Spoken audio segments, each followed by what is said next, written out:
Liberation Day, waiting for a long time.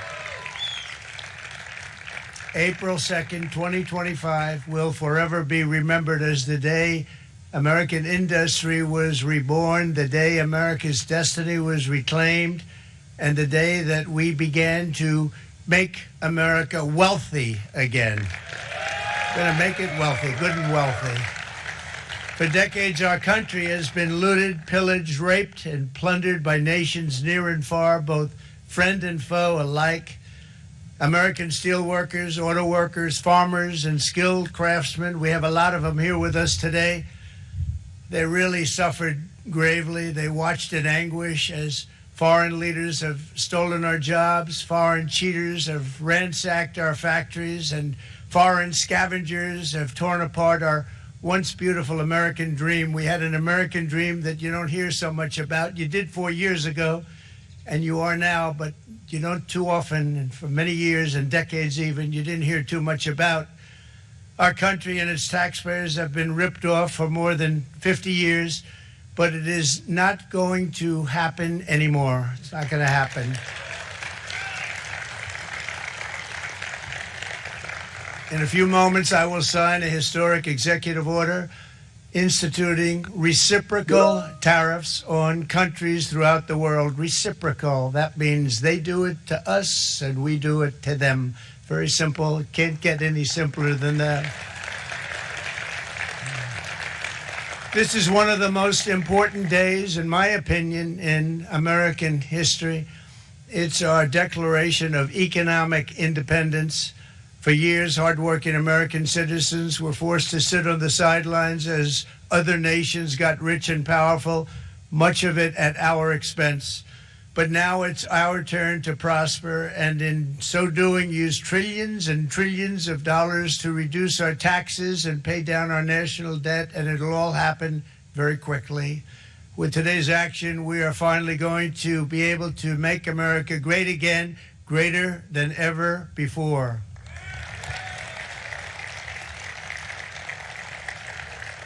Jobs and factories will come roaring back into our country, and you see it happening already. We will supercharge our domestic industrial base. We will pry open foreign markets and break down foreign trade barriers. And ultimately, more production at home will mean stronger competition and lower prices for consumers. This will be indeed the golden age of America. It's coming back. We're going to come back very strongly. We're pleased to be joined on this momentous occasion by Vice President J.D. Vance. J.D., thank you. Thank you. Thank you very much. Where are you, J.D.? No, that wasn't too hard to find. I was looking, you know, he likes to take a low-key attitude, so it'd usually be sit right in front. He's gaining a lot of confidence, Mike, isn't he? And nearly my entire cabinet is here, as well as Speaker Mike Johnson, who's done an amazing job. And with the great success we had last night in Florida, we have a majority of 7. And 7's like a lot when we had it at 1, right? You've done a fantastic job. And many of the members of the House and Senate are with us. Senators, Congressmen, thank you all for being with us. We appreciate it. For decades, the United States slashed our trade barriers on other countries, while those nations placed massive tariffs on our products and created outrageous non-monetary barriers to decimate our industries. And in many cases, the non-monetary barriers were worse than the monetary ones. They manipulated their currencies, subsidized their exports, stole our intellectual property, imposed exorbitant VAT taxes to disadvantage our products, adopted unfair rules and technical standards, and created filthy pollution havens. They were absolutely filthy, but they always came to us and they said, we're violating, we should pay for it. It's all detailed in a very big report by the U.S. Trade Representative on Foreign Trade Barriers, and I'll just hold it up for you. It's available, and you don't have to pay too much. As I understand it, you'll pay nothing. It's a lot of work for something, actually, because it's a special book. It's very, frankly, it's very upsetting when you read it, when you see what people have been doing to us for 30 years. This all happened with no response from the United States of America, none whatsoever. But those days are over. Let me offer just a few examples of the vicious attacks our workers have faced for so many years.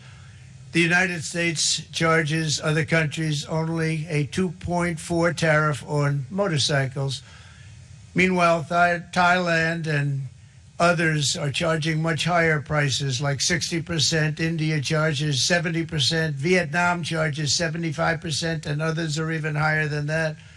Likewise, until today, the United States has for decades charged a 2.5 tariff. Think of that, 2.5% on foreign-made automobiles. The European Union charges us more than 10% tariffs, and they have 20% VATs, much, much higher.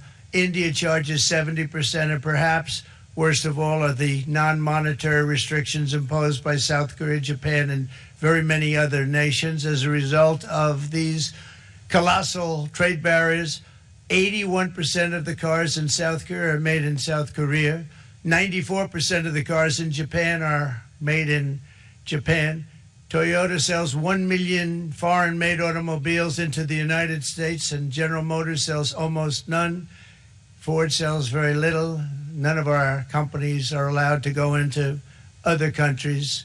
And I say that, friend and foe, and in many cases, the friend is worse than the foe in terms of trade. But such horrendous imbalances have devastated our industrial base and put our national security at risk. I don't blame these other countries at all for this calamity. I blame former presidents and past leaders who weren't doing their job. They let it happen, and they let it happen to an extent that nobody can even believe. That's why, effective at midnight, we will impose a 25% tariff on all foreign-made automobiles.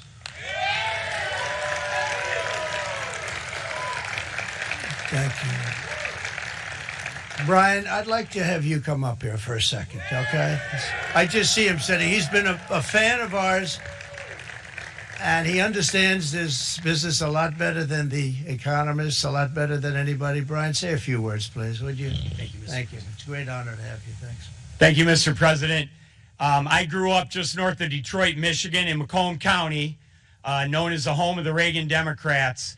My first vote for president was for Ronald Reagan. I thought that was going to be the best president I ever saw in my lifetime until Donald J. Trump came along.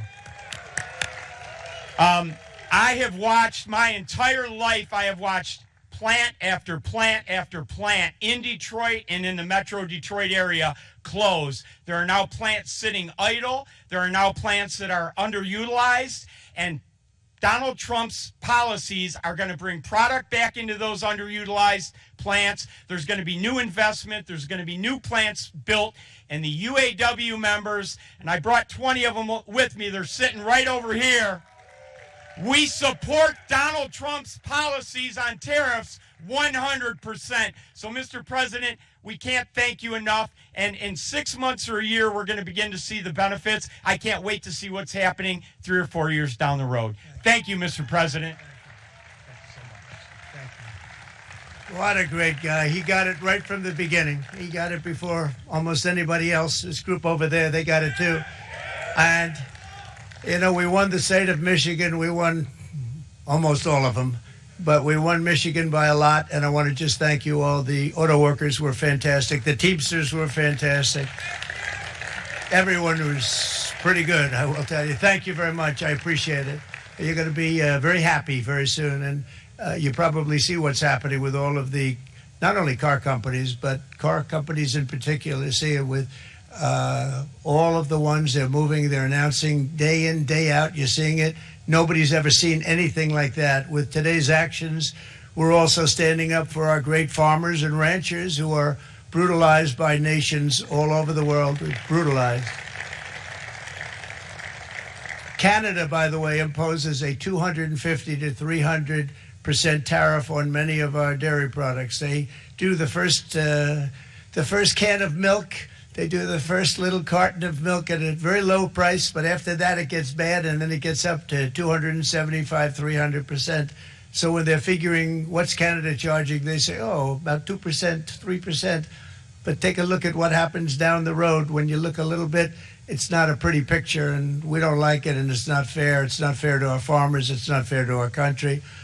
And with countries like Canada, you know, we subsidize a lot of countries and keep them going and keep them in business. In the case of Mexico, it's $300 billion a year. In the case of Canada, it's close to $200 billion a year. And I say, why are we doing this? Why are we doing this? I mean, at what point do we say you got to work for yourselves, and you got to? This is why we have the big deficits. This is why we have that amount of debt that's been placed on our heads over the last number of years, and we're really not taking it anymore. Through non-tariff barriers, the European Union bans imports of most American poultry. You understand? They say, we want to send you our cars, we want to send you everything, but we're not going to take anything that you have. Australia bans, and they're wonderful people and wonderful everything, but they ban American beef, yet we imported $3 billion of Australian beef from them just last year alone. They won't take any of our beef. They don't want it because they don't want it to affect their farmers. And you know what? I don't blame them, but we're doing the same thing right now, starting about midnight tonight, I would say. And China charges American rice farmers an overquota, it's called, a tariff rate of 65%. South Korea charges 50%. Actually, they charge different, from 50% to 513%. And Japan, our friend, charges us 700%. But that's because they don't want us selling rice and other things. Who can blame them, Madam Secretary? Agriculture, great job you did on eggs, by the way. The egg prices came down 50%. You got them down 50%. Once we got involved, they were going through the sky. The egg prices, they were going through the sky, and you did a fantastic job. Now we have lots of eggs, and they're much cheaper, down about 59% now, and they're going down further. We charge 2.8% for so many things that other countries are charging 200%, 300%, and 400% for. If imposing tariffs and protective barriers made nations poor, then every country on earth would be racing to eliminate these policies, and China would be the first on line. They run a very strong country, but they're not first in line, and the American people are paying a very big price.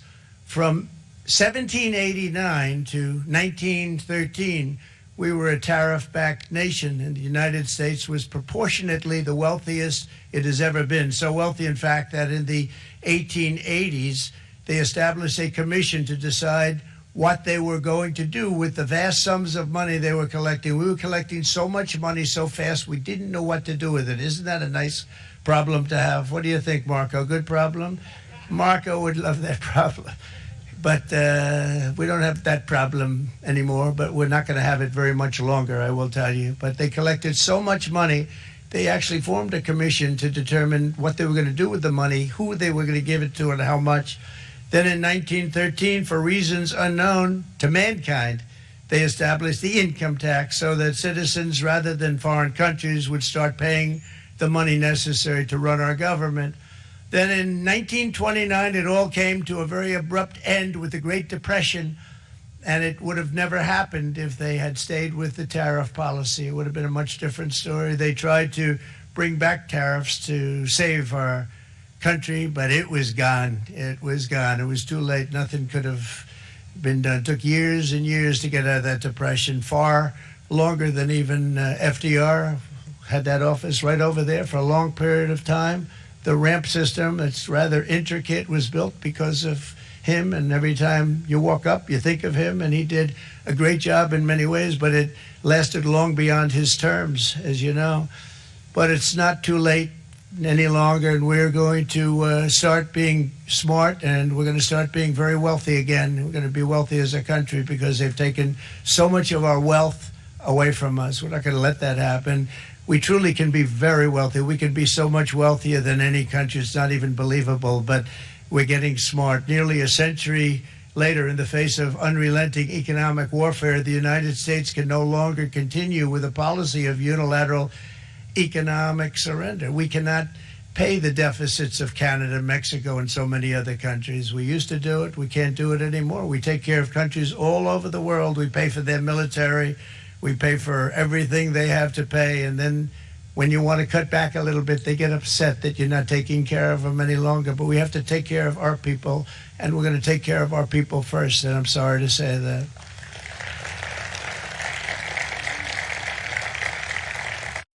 And today we're standing up for the American worker, and we are finally putting America first.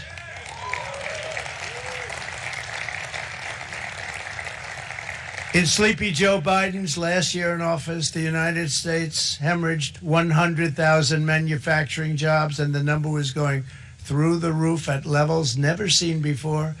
And our trade deficit reached a record $1.2 trillion, which is unheard of. Since the beginning of NAFTA, the worst trade deal ever made. It was a horror show. I was able to terminate it. They all said you'd never be able to get it out. We had to get approval from Congress to get it terminated. We had to live with that deal. It was the worst deal, worst trade deal ever made by far. But since the very beginning of NAFTA, our country lost 90,000 factories. Think of what that is, 90,000. Think about putting a map up and putting tax on it. You wouldn't have enough room. 90,000. I said, is that possible? We had it checked 4 different times, and it was actually somewhat higher than that. And 5 million manufacturing jobs were lost while racking up trade deficits of $19 trillion. That was the worst trade deal ever made. As a result of these gigantic losses, foreign nations now own $26 trillion more of American assets than think of this, than the Americans own of their own foreign assets or other foreign assets. The United States can no longer produce enough antibiotics to treat our sick. We have a tremendous problem. We have to go to foreign countries to treat our sick. If anything ever happened from a war standpoint, we wouldn't be able to do it. We import virtually all of our computers, phones, televisions, and electronics. We used to dominate the field, and now we import it all from different countries. A single shipyard in China now produces more ships every year than all of the American shipyards combined. Think of that. And it was a business that we used to dominate. We used to dominate it totally.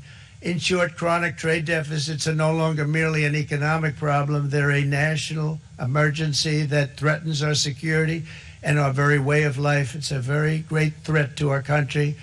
And for these reasons, starting tomorrow, the United States will implement reciprocal tariffs on other nations. It's been a long time since we even thought of that. We used to think about it a lot. We didn't think about it for many decades, and you see what's happened. For nations that treat us badly, we will calculate the combined rate of all their tariffs, non-monetary barriers, and other forms of cheating. And because we are being very kind, we're kind people, very kind. You're not so kind when you got ripped off with your salaries. My auto worker friends and my Teamster friends and all of the unions that typically voted Democrat, they're not voting Democrat anymore because worker, whether union or non-worker, they're for the Republicans now. That's what happened. But we will charge them approximately half of what they are and have been charging us. So the tariffs will be not a full reciprocal. I could have done that, yes, but it would have been tough for a lot of countries who didn't want to do that. I'd like to see the chart if you have it. Could you bring it up, Howard? This is our great Secretary of Commerce, Howard Lutnick.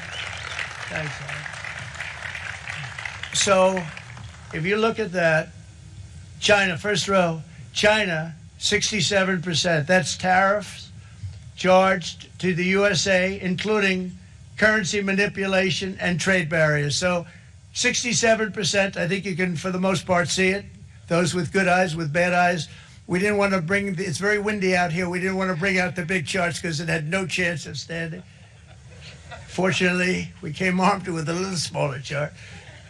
So it's 67%, so we're going to be charging a discounted reciprocal tariff of 34%. I think, in other words, they charge us, we charge them less. So how can anybody be upset? They will be because we never charge anybody anything, but now we're going to charge. European Union, they're very tough, very, very tough traders. You know, you think of European Union, very friendly. They rip us off. It's so sad to see. It's so pathetic. 39%, we're going to charge them 20%, so we're charging them essentially half. Vietnam, great negotiators, great people.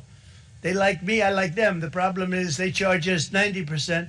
We're going to charge them 46% tariff. Taiwan, where they took all of our computer chips and semiconductors. We used to be the king, right? We were everything. We had all of it. Now we have almost none of it, except the biggest company is coming in. We're going to end up with almost 40%. Lee Zeldin's working to get their approvals. And it's an amazing company. Mr. Wei, of one of the great companies of the world, actually. They're coming in from Taiwan, and they're going to build one of the biggest plants in the world, maybe the biggest for that. But 64%, we're going to charge them 32%. Japan, very, very tough. Great people. And again, I don't blame the people for doing it. I think they're very smart in doing it. I blame the people that sat right in that Oval Office, right over there, right behind the Resolute desk or whichever desk they chose. Japan, 46%. They would charge us 46%, and much higher for certain items like cars, you know, little items like cars. 46%, we're charging them 24%. India, very, very tough, very, very tough. The Prime Minister just left, and he's a great friend of mine, but I said, you're a friend of mine, but you're not treating us right. They charge us 52%. You have to understand, we charge them almost nothing for years and years and decades, and it was only 7 years ago when I came in, we started with China and charged them. We took in hundreds of billions of dollars from China in tariffs, and they understood, honestly. President Xi understood. He said, look, I understand, and the other countries, and they all understand. We're going to have to go through a little tough love, maybe, but they all understand. They're ripping us off, and they understood it. Prime Minister of Japan, Shinzo Abe. He was a fantastic man. He was unfortunately taken from us, assassination. But I went to him and I said, Shinzo, we have to do something. Trade is not fair. And he said, I know that. I know that. And he was a great gentleman. He was a fantastic man. But he understood immediately what I was talking about. I said, Shinzo, we have to do something. He said, I know that. And we worked out a deal, and it would have been a much better deal, but frankly, there were many years left in the deal that was made previous to my getting there, but it was something. If you look at Switzerland, 61% to 31%. Indonesia, Malaysia, Cambodia. Oh, look at Cambodia, 97%. We're going to bring it down to 49%. They made a fortune with the United States of America. United Kingdom, 10%, and we'll go 10%. So we'll do the same thing. South Africa, 60%, 30%, and they've got some bad things going on in South Africa. You know, we're paying them billions of dollars, and we cut the funding because a lot of bad things are happening in South Africa. The fake news ought to be looking at it. They don't want to report it. Brazil, 10%, 10%. Bangladesh is 74%. So you see what's going on. Pakistan, 58%. Sri Lanka, 88%. So what we're doing is we're taking not the full, we could take the full 88%. Thanks a lot. He's doing a very good job. How's he doing, all right? I think you better take it with you. It's not going to last very long. He's going to put it, it's going to follow you down with the wind. I brought a hat just in case it got too windy, but here, would anybody like a hat? I'm not giving it to a cabinet. I'm giving it to the auto workers. Come here.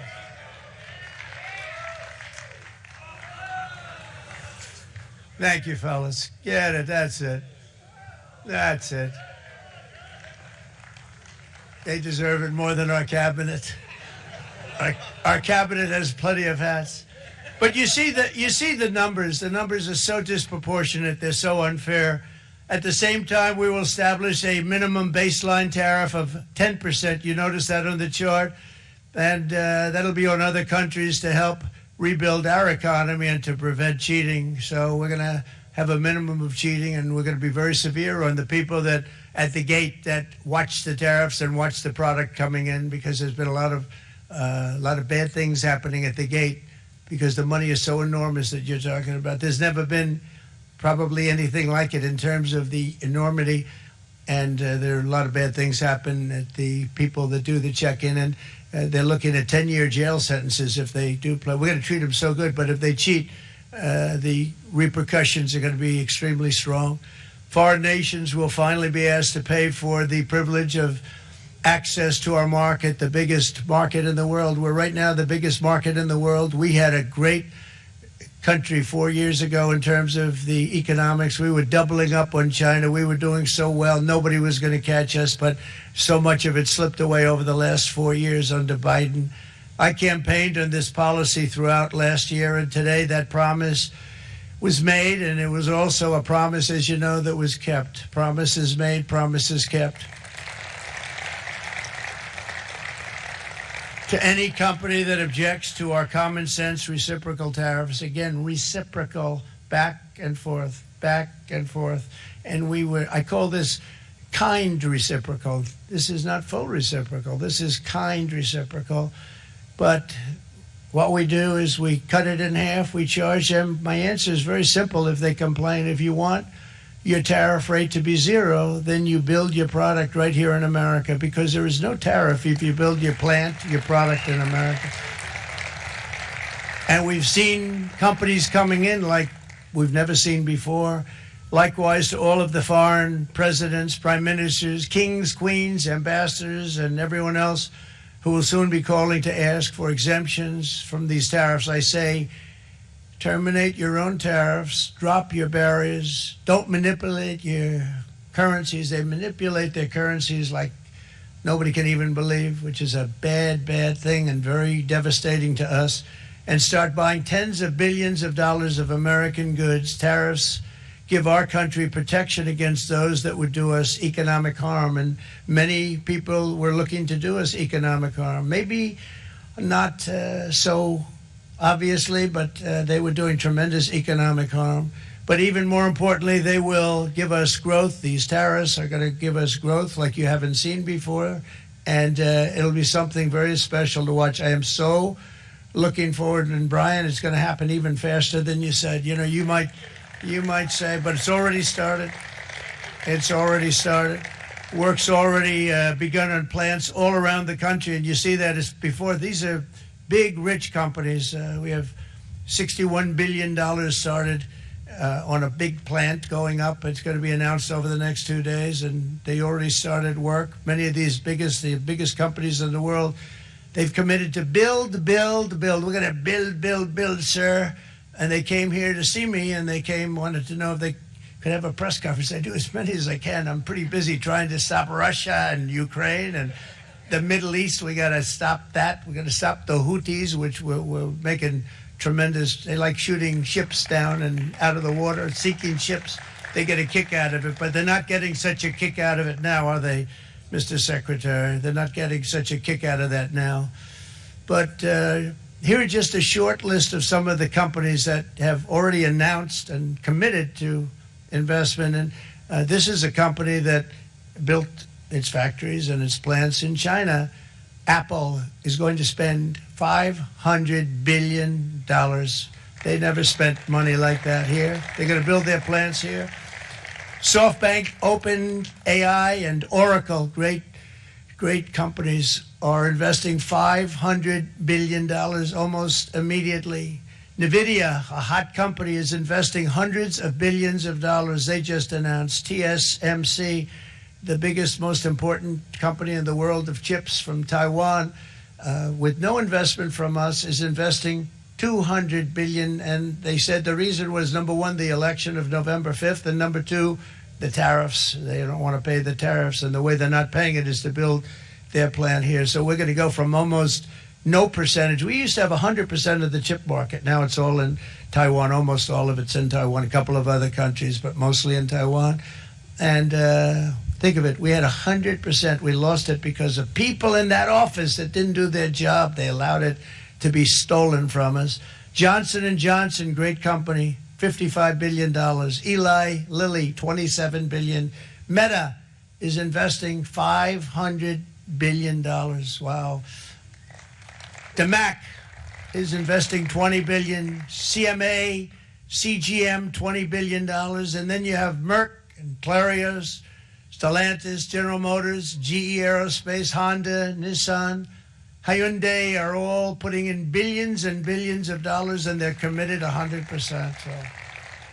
And we've never had, and this is after 2.5 months. This is after just a short, this all took place as soon as we came out with what everybody wanted to do. You know, I watched a gentleman today on television, he used to work with Lee Iacocca, a very respected automobile person, and he said, you know, because they're asking people, they try and get as many negative people as they can, but they can't find them too much. It's pretty hard to find in terms of what we're doing, especially when they see all this investment.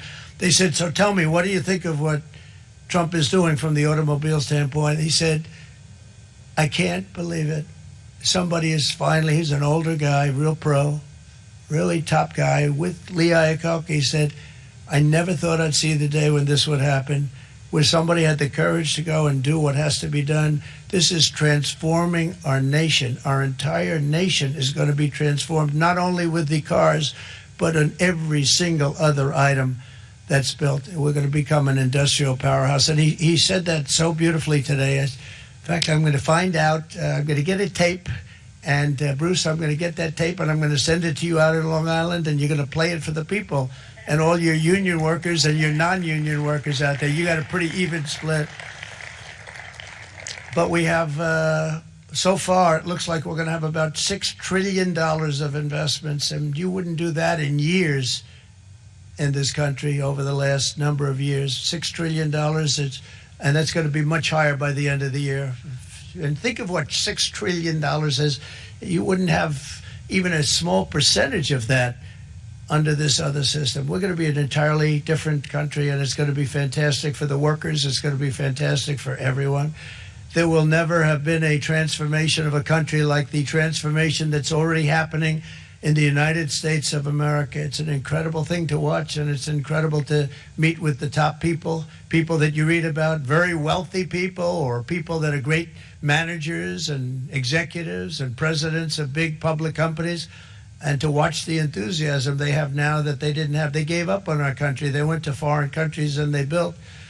Companies are pouring into our country at levels never seen before, with jobs and money to follow, and it's really beautiful. In the coming days, there will be complaints from the globalists and the outsourcers and special interests and the fake news. Fake news will always complain. But never forget, every prediction our opponents made about trade for the last 30 years has been proven totally wrong. They were wrong about NAFTA. They were wrong about China. They were wrong about the Trans-Pacific Partnership, which would have been a disaster if I didn't terminate it. If I didn't terminate that, United Auto Workers, you would have had no jobs in this country. You would have had no jobs. It was all going to other countries. In my first term, they said tariffs would crash the economy. Instead, we built the greatest economy in the history of the world. And again, I have great respect for President Xi of China, great respect for China, but they were taking tremendous advantage of us, and I commend them for that. I say, hey, if you can get away with it, that's okay. But, you know, they understand exactly what's happening, and they probably, most of them are saying it's about time they did something, but and they're going to fight, and they're going to fight fair. Everyone's going to fight. You know, it's like, I say to the leaders, look, you got to take care of your country, but we have to start taking care of our country now. We can't do what we've been doing for the last 50 years. From the day of my election, the stock market went up in my first term 88%, with NASDAQ going up 155%, more than any president has ever had in any term in office, by far. And I think we're going to blow that away. And maybe the numbers won't show, but I think they're going to show much better than even those numbers. But what you're going to see is you're going to see activity, that empty, dead sites, factories that are falling down. Those factories will be knocked down, and they're going to have brand new factories built in their place. They're not only talking about renovating, they're talking about brand new, the best anywhere in the world, the biggest anywhere in the world. I have a friend who builds car plants, and I said, I want to see the biggest and the best. He said, well, we have to go to Mexico. I said, no, I want to see it in the United States. He said, we're not building them in there. This is a year and a half ago during the campaign. He said, we're not building it. You'd have to go to Mexico. When I was starting to decide to run, and I went to number one in the polls very rapidly, I want to say, like, let's say in the first hour. And then shortly thereafter, it looked like I was going to win, and the fake news was saying, oh, no, don't do this. What they don't know is if I didn't win, they would have really been in trouble, because nobody wants to read them anyway. But I tell you what, when it looked like I was going to win, I announced that I was going to be doing exactly what we're talking about today. Great consistency, actually, because I've been talking about it for 40 years. But because I saw my old speeches, and that people would say I'd be on a television show, I'd be talking about how we were being ripped off by these countries. I mean, nothing changes very much. The only thing that changed were the countries, but nothing really changes. But it's why it's such an honor. It's such an honor to be finally able to do this.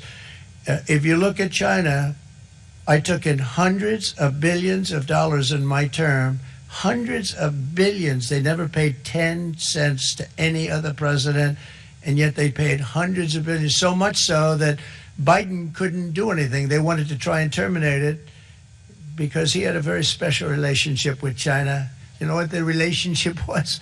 He had a special relationship. But the numbers were so big,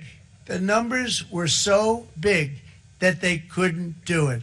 So they did ease it up. They did things that they shouldn't have done. They made it a lot more comfortable for them, but they couldn't do it because the numbers were hundreds of billions of dollars, and I did that. And we were on our way to doing something like incredible. And then we had a very bad election happen, a lot of bad things happened. So when I said we got to do it again, I said we have to make it too big to rig, and we made it too big to rig, and we won in records, and it was a monumental win. And it was such an honor to see so many of you, like Brian and your friends, here with us to celebrate, and to more importantly celebrate what we're doing, because that wouldn't be a full celebration if we didn't do this, because this will be an entirely different country in a short period of time. It'll be something the whole world will be talking about it. The critics made the very tired predictions earlier this year, but in February, core inflation dropped to the lowest rate in 4 years. And the price of eggs, as you know, just in a month and a half, we were there for 4 weeks. And the first week, I got blamed for eggs. I said, I just got here. They said eggs have gone up at like 250%, and you can't get eggs. And they were going crazy. And I said, I just got here. And then we got to work on eggs, and we got to work on everything. And our great Secretary of Agriculture, you did a fantastic job. Brooke Rollins, she did a fantastic job. And as I said before, the price of eggs dropped now 59%, and they're going down more, and the availability is fantastic. They were saying that for Easter, please don't use eggs. Could you use plastic eggs? I said, we don't want to do that. We want to, and you really came through. It's an amazing job. Thank you very much, Brooke. You did great. But likewise, an old-fashioned term that we use, groceries. I used it on the campaign. It's such an old-fashioned term, but a beautiful term, groceries. It sort of says a bag with different things in it. Groceries went through the roof, and I campaigned on that. I talked about the word groceries for a lot, and energy costs now are down. Groceries are down. Gasoline is way under $3, and people are beginning to be able to buy things and live again. We brought prices way down. We created 10,000 already in a few weeks, new manufacturing jobs. And it was that took place in 1 month, numbers that they haven't seen in a long time. We had virtually no inflation under my term. We had virtually no inflation for 4 years. But after transitioning over to Sleepy Joe, it went from almost non-existent to the highest in the history of our country. They're the highest inflation in the history of our country, brought up by energy and bad spending and bad policy, and a lot of bad things happened. How about allowing millions and millions and millions of people to pour into our country with open borders, where it's so sad to see even now. And I see our great secretary you have done. Stand up, please, Christy. Stand up. Christy Noem and Tom Homan. These people are doing a great job, but gotten them out in records. We have problems with judges that don't want them to go out. They want Tren de Aragua, and they want MS-13, the most vicious gangs ever. Nobody's ever seen anything like it. Absolute killer gangs. They kill people. They don't even think about it. And we put them out, and we have judges now, radical left judges that they don't want them to go out. They want them to even be brought back. Let's bring them back. You've done a fantastic job, and please thank everybody. Homeland Security, thank everybody. Appreciate it. And we now have a border that's the best border that we've ever had, even better than it was my first term. My first term we did good, but this one we really specialized in. We've done really well. And we had records then. We had the best, safest border. 4 years ago, we had the best border there ever was. And now we have, you've actually matched it and done even better. And we're going to get it down the right way. And we want people, by the way, to come into our country, but we want to come in through a legal process. We want them to come in legally. We need more people. We need people to run these plants and to help the auto workers and the Teamsters and the non-union people and everybody else. But we need people and the farmers. And we're going to let people come in, but they want to come in. We want them to come in legally. They have to have the capability of loving our country, not people that hate our country. We don't want them in our country. And now we're going to pass the largest tax cuts in American history, and that's where we're relying on Mike and John Thune. And we will not cut Social Security, Medicare, or Medicaid benefits, and the Democrats will, because if they got in, the entire economy would collapse. This country was heading for a collapse under the people that you saw. They were horrible. I think one of the reasons people like the job, I have my highest approval ratings because I think they're comparing me to the worst administration in the history of our country, so I appreciate that at least. But Speaker of the House Mike Johnson and Senate Majority Leader, appreciate it, Mike. John Thune have been fantastic, by the way. But they've been working tirelessly on taking the next step to pass the plan for our one big, beautiful bill. I'd like to name it that if you can. One big, beautiful. I made that statement about 6 months ago, and everybody calls it one big, beautiful bill. And it will be that. It'll have everything, the big tax cuts and every incentive there is. And it'll be fantastic. And by the way, for the cars, we're asking for an interest deduction on a loan. So if you build the car, only in America we do it, Brian. If the car's not built in America, you don't get the interest rate deduction. But if you build the car in America, if you buy a car, if it's built in America, then you get an interest rate deduction, tax deduction, and that's a big thing. It's going to be a big thing. I think that's going to pay for itself very quickly, that deduction. Never happened. We've never had anything like that before. Somebody said, where do you get the idea? Because it's so basic. You would think that would have happened a long time ago. It never did, and I'm very happy it didn't, because now I can say that was my idea.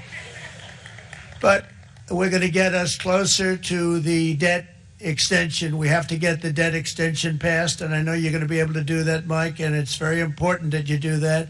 And all of the other things that the Senate budget plan gives us, along with working, because I know they're working together, John and Mike, and the two bills are going very well together. We need to get our shared priorities done, including certain permanent tax cuts. We want the tax cuts to be permanent, spending cuts, energy and historic investments in defense, border, and so much more. We're covering everything. These will be phenomenal. There'll be no bill like this going to straighten. One bill is going to straighten out our country for many, many years to come. And we said, let's just do it and let's get it done. And some guys will love it and some guys will like it a little bit less because they're not getting what they were exactly looking for, but they're getting a lot. They'll never, if we get this done, it'll be the most incredible bill ever passed in the history of our Congress and Senate and congressmen, the senators and the congressmen, many of whom are here today, will be very proud of themselves. I really believe that it's going to set us on a whole new prosperous path. We're going to cut spending and right-size the budget back to where it should be. We're going to do that very strongly. Thank you, Rick. Thank you. John, thank you. Oh, look at all of our senators over there. Oh, boy. That's a nice group of people. But I won't like them so much if they don't get this bill done. That's a great group. And Congressman, thank you very much. I appreciate it. Tremendous people. The Senate plan is my complete and total support, and the House plan, likewise, is very similar. They're moving along pretty much at the same clip, and as soon as you're ready, you'll show it to me, and I'm sure it'll have my support, Mike. Every Republican congressman and senator must unify. We have to unify. We can't be separated. We have to get it done. We have to get absolutely everything we can, and we have to take care of the American people. That's the only thing that matters. We have to take care of the American people first. We need to pass this bill immediately, get it done, including debt extension. From this day on, we're not going to let anyone tell us that American workers and families cannot have the future that they deserve. We're going to produce the cars and ships, chips, airplanes, minerals, and medicines that we need right here in America. The pharmaceutical companies are going to become roaring back. They're coming roaring back. They're all coming back to our country, because if they don't, they got a big tax to pay. And if they do, I'll be very happy, and you're going to be very happy, and you're going to be very safe. We're going to build our future with American hands, with American heart, American steel, and we're going to build it with American pride like we used to. We're approaching our 100th day as president, and have been given credit by a lot of people, actually, even some of the fake news. Can you believe it? Which in this case hopefully isn't fake, for having done more in that time than any other administration in the history of our country in the first 100 days. I think we've had an amazing, in terms of what we've done, what we've gotten accomplished. I'd like to see if we can get that war ended and another war from not starting in the Middle East. We have to get Russia. They're losing 2,000 on average, 2,500 people a day, young people, soldiers, Russian. Think of that. 2,500 through some days, but on average, probably over about a 1 week period, it's 2,712, they say. They're losing those soldiers. They're dying. They're being decimated. And they're not from our country, but they're from other countries. But they're human beings. They're from Russia. They're from Ukraine in this period, most of them. And we're going to get it stopped. It's a senseless war that would have never happened if I was president, and it shouldn't be allowed to go on. And I think we're being given good cooperation by Russia and by Ukraine, but we have to get it stopped. It's humanity. It's humanity. It's a terrible thing. This will be a very big moment. I think you're going to remember today. It's going to be a free nation that we're dealing with. We're going to have a very free and beautiful nation. It's going to be Liberation Day in America, and it's going to be a day that hopefully you're going to look back in years to come and you're going to say, you know, he was right. This has turned out to be one of the most important days in the history of our country. God bless you, and God bless America. Thank you, everybody. Thank you very much. Thank you. Thank you very much.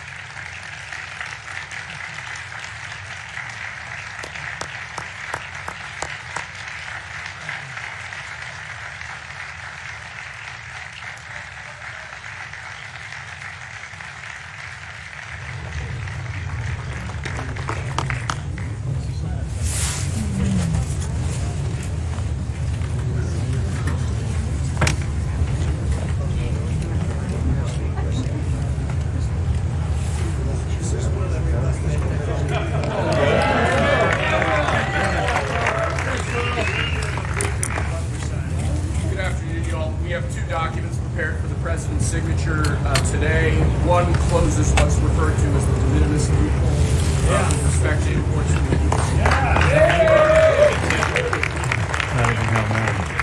other is the big one, is the reciprocal tariff executive order that the president just spoke about at length. This is obviously a huge deal, and it's been an honor to be part of the team getting this certification.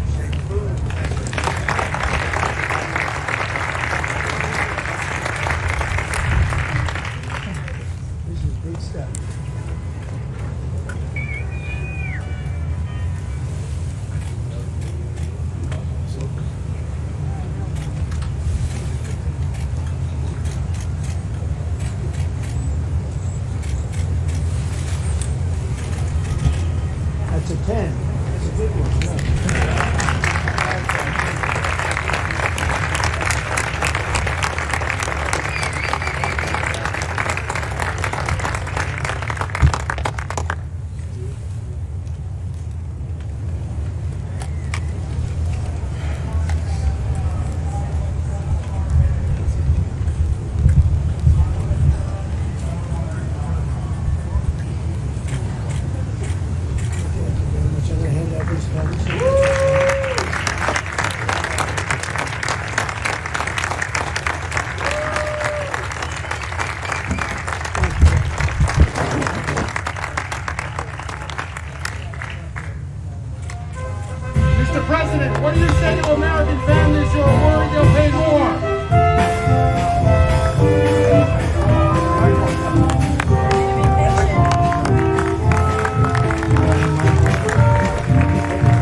华人看世界尽在华人资讯网好视频。